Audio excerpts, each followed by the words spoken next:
Hallo, willkommen auf meinem YouTube-Kanal rund um den neuen Ford Focus Mk4.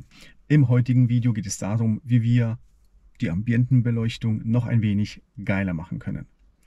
So sieht die Ambientenbeleuchtung standardmäßig aus. Ihr habt unten im Fußraum das Ganze beleuchtet und die Türen sind ein bisschen seitlich beleuchtet und so sieht das dann nach dem Upgrade aus.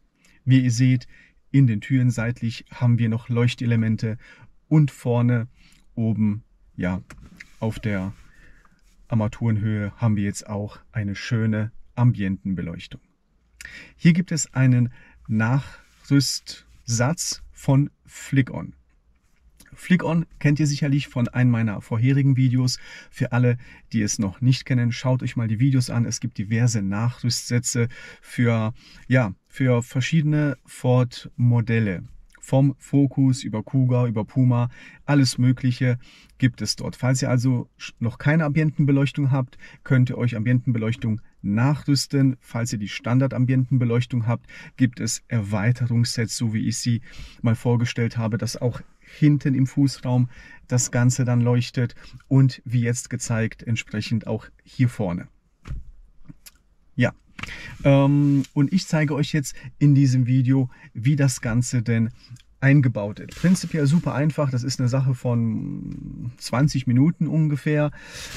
Es gibt hier diverse, wie gesagt, Nachrüstsets. Das Ganze ist relativ groß.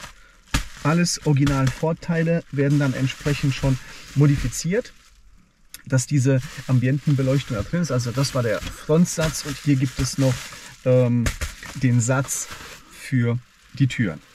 All das zeige ich euch jetzt, wie man das Ganze nachrüstet. Und wie immer, alles was ihr hier findet, unten in meiner Videobeschreibung auf meiner Internetseite, beziehungsweise ich blende euch noch zusätzlich die Adresse von Flick-On ein, damit ihr dort direkt das Ganze euch anschauen könnt. Falls ihr auf der Seite selbst nicht genau dieses Set findet, was ihr jetzt genau sucht oder vielleicht benötigt oder noch Fragen habt, schreibt einfach Flick-On an. Sehr, sehr hilfsbereit und ihr bekommt relativ zügig eine Antwort und dann schauen die Jungs, was sie für euch tun können.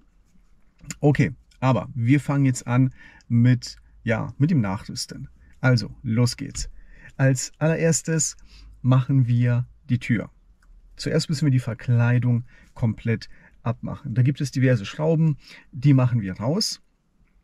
Und ist das Ganze dann auch erledigt, dann können wir das Ganze einfach aushängen. Mit einem Ruck haben wir dann auch das Ganze schon in der Hand. Natürlich dann die ganzen Kabel abmachen.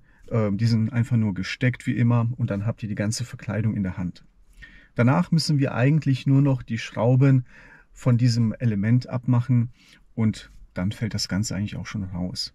Im nächsten Schritt, ganz einfach, holen wir dieses Nachrüstset und fügen es dort ein, wo diese Blende vorher war.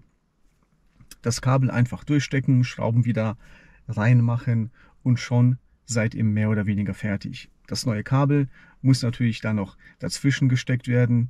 Es wird also als Y-Kabel geliefert, so dass wir den Strom von der Originalbeleuchtung einfach abzweigen und für die zusätzliche Beleuchtung benutzen.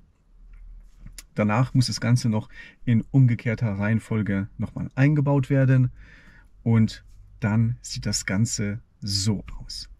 Wie ihr seht, ganz, ganz schick. Jetzt im Carbon-Look, also ST-Line-Look. Finde ich eigentlich ganz schick und sehr gelungen. Und dann fehlt im Prinzip nur noch die Front. Die Front auch relativ simpel abzumachen. Prinzipiell haben wir nur 4 Schrauben oder 5. Die müssen wir jetzt erstmal abmachen. Dazu müssen wir das Sync-Display abmachen. Das ist ein bisschen Fummelarbeit, auch schwer zu filmen. Aber ich hoffe, ihr seht, wie es funktioniert. Wenn nicht, schaut euch mal das Video, wo ich DAB nachrüste, mal an. Dort habe ich es nochmal detaillierter gezeigt. Sind die Schrauben ab und das Display ab, dann müssen noch die 2 Schrauben hier vorne abgemacht werden. Und sind diese ab, dann heißt es, dieses Bedienelement einfach nach vorne rausziehen. Wirklich mit einem Ruck rausziehen. Ihr könnt euch das Nachrüstset einfach mal oben als Referenz hinlegen, damit ihr wisst, wo die Klipse sind. und habt ihr das Ganze dann halt ja einigermaßen losgelöst. Müsst ihr noch mit dem letzten Ruck noch die restlichen Clips da einfach lösen. Wie gesagt, ist ein bisschen Fummelarbeit. Man hat immer so Angst, dass irgendwas mal abbrechen könnte. Ja, einfach mit sanfter Gewalt das Ganze dann halt abziehen. Ist das Ganze abgezogen, dann den Stecker hier abmachen und dann müssen wir einfach dieses Bedienfeld nochmal austauschen. Das ist mit 4 Schrauben befestigt, die 4 Schrauben einfach abmachen, Bedienfeld ausklipsen und ja, in das neue Nachrüstset einfach nochmal einklipsen und die 4 Schrauben nochmal befestigen. Das war's mehr oder weniger. Jetzt in umgekehrter Reihenfolge das Ganze nochmal zusammensetzen. Also Stecker dran, die ganze Leiste dran, dann diese 2 Schrauben, mit denen das Ganze festgehalten worden ist, nochmal dran. Zu guter Letzt noch das Kabel vom Display, Display aufsetzen, 3 Schrauben drauf und den Deckel nochmal dran und dann seid ihr eigentlich schon fertig. Wie gesagt, Dauer circa 20 Minuten. Ich habe jetzt mit dem Filmen, mit allem Pipapo circa 1,5 Stunden gebraucht. Wenn man natürlich jetzt nicht filmt und sich Gedanken machen muss, wie mache ich jetzt was, dann ist es eine Sache von circa 20 Minuten. Und dann habt ihr ein richtig, richtig cooles Nachrüstset und eine Ambientenbeleuchtung auch hier vorne. Ich zeige euch jetzt nochmal, wie das Ganze denn aussieht. Wie immer auf Video und auf Fotos relativ schwer, so eine Ambientenbeleuchtung halt festzuhalten. Aber ich hoffe, man sieht es einigermaßen gut. Und ja, für alle nochmal, die es selber machen wollen, sehr einfach zu machen. Schaut euch die ganzen Sets an. Falls ihr auch noch keine Ambientenbeleuchtung habt, einfach mal bei Flickon nachschauen. Und ja, ich wünsche euch viel Spaß beim Basteln. Ich hoffe, das Video hat euch gefallen. Falls ja, Daumen hoch, abonnieren nicht vergessen und bis zum nächsten Mal. Ciao!